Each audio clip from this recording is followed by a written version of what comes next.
What's going on, real? This is Trey. And it's Tasha. Man, to the real where we always keep it real.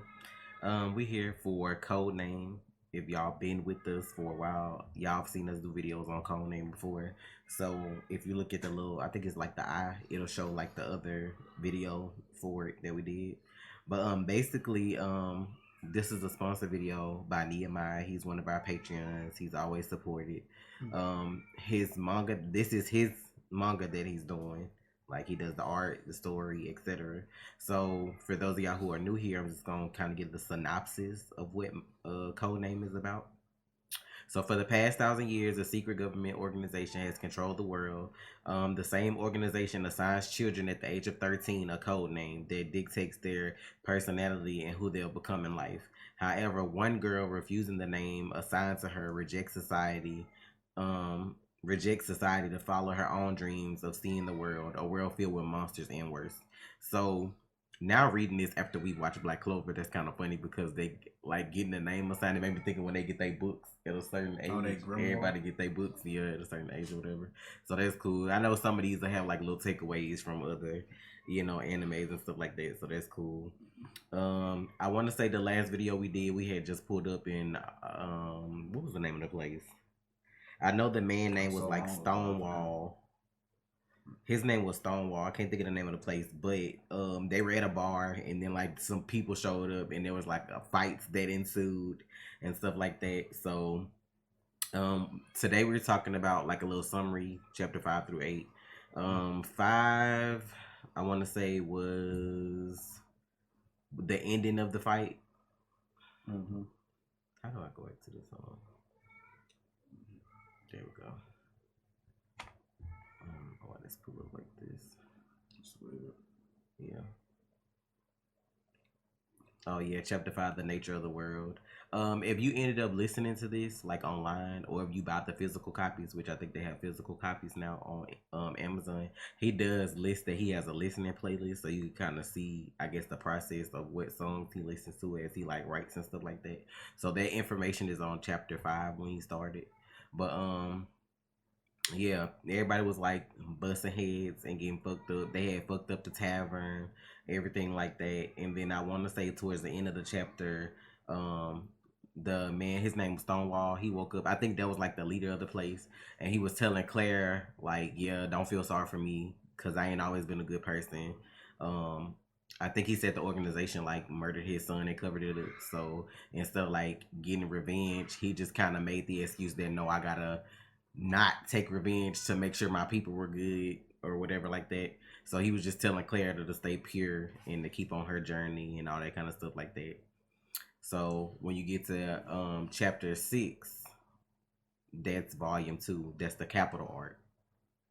Because I want to say, yeah, at the end of 5, they show up and the boy that was helping her, they was letting him know he's a prince.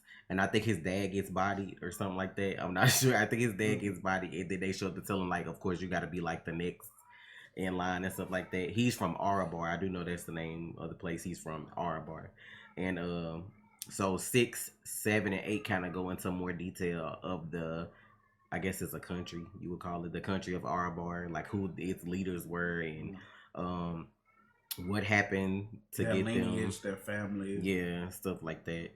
But the capital arc summary basically is with the legendary Tempest now at her side, Clara continues on with her journey across the vast continents of the world. However, trouble brews in the capital of Arabar for the royal family, trouble that reshapes the whole world and shatters Clara's plans. I'm assuming Claire was like headed somewhere else, and like before they got ready to go on their journey to the next place, that's when they came and told ooh, excuse Bless you. Thank you. That's when they came and told him about his family. So of course your plans got to be put on hold because, but it was like over 1,000 people that went to wherever the dad went. I don't know what he was looking for. I don't think they know yet either. I think that's like one of the mysteries they trying to figure out why the dad set off to do whatever. And then over 1,000 people got bodied. So that's interesting.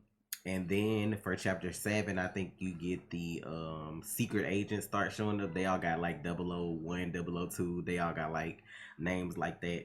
Cause I remember 2 of them went shopping, and I just remember like a little group of rebels kind of like pulled up on them, like, "What y'all doing out here?"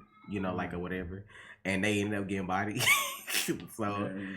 in front of everybody, like while everybody just shopping, I think dude like got water and changed the physiology of the water. I don't know if he either burned them with the water or turned it into bullets or something like that. But I know he fucked them up when they was out shopping. And I think the dude with him has like two faces. And he had like a grocery bag, and I think he was like spinning the grocery bag around so fast that he like popped somebody's head off with it and shit. Like I don't know, it was like real ignorant, but yeah. No, we can't give y'all all the deets because y'all gotta go read it yourself and buy it and stuff like that. But then you get to chapter 8 when I think they actually pull up in our bar, and I think you have characters. I remember one of them named Mirio. I remember that. And I ain't gonna forget that. They was talking about silver, gold. I don't know if the dude's names is Michael because it had two K's. I don't know if it's Michael or Michael. It's like Mikel, but they was just showing like all this stuff that's going on. But yeah, you got the secret agents. Um, I guess the siblings, because most kings have Mikhail. Mikhail. Is that's what Yeah. you think it is? I don't know, but yeah, Mikhail. that's interesting though, because I've never seen somebody name spelled like that. So, but chapter 8, like I said, I guess you get the siblings coming together since the dad died, and then I think they was like trying to check on the mom. And yeah, old boy who was well, maybe that was chapter 7. What? Old boy, you know what I'm saying, was being real sus at the end. The dude that was supposedly with his dad, you know what I'm saying, they didn't want to acknowledge his son as yeah, I think the that king. was He was trying to, he was being disrespectful, calling him my lord. Yeah, that was the inner seven. Yeah.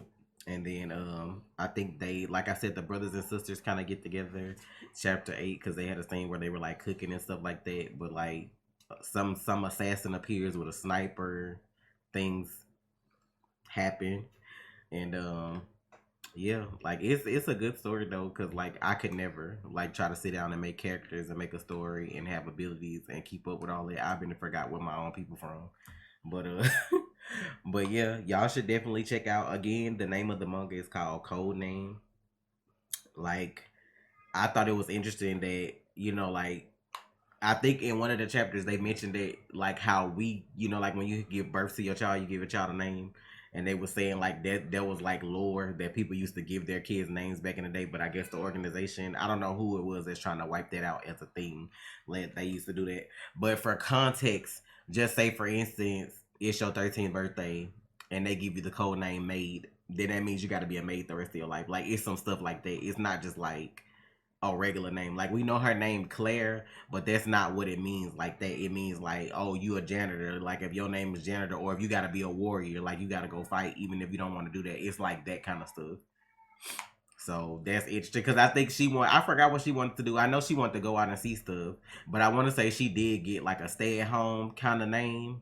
Mm-hmm. And then her dad and mom was the same person. He was like playing roles. You remember that? The dad of that shit was crazy. But like, yeah, it's an interesting story though. So y'all should definitely check it out. Again, Nehemiah, I hope you do well with your manga. Thank you for always supporting us. Y'all support him because he a realist. Y'all go support. Y'all read the links or y'all buy the chapters on Amazon. Again, on chapter 5, it shows you that there's a listening playlist. It has the information for that, and all the links that you'll need for everything will be in the description. So all you gotta do is just scroll down and click. So we're gonna get ready to get out of here. It's Trey and it's Tasha. Real. You already watched, so you might as well subscribe, please.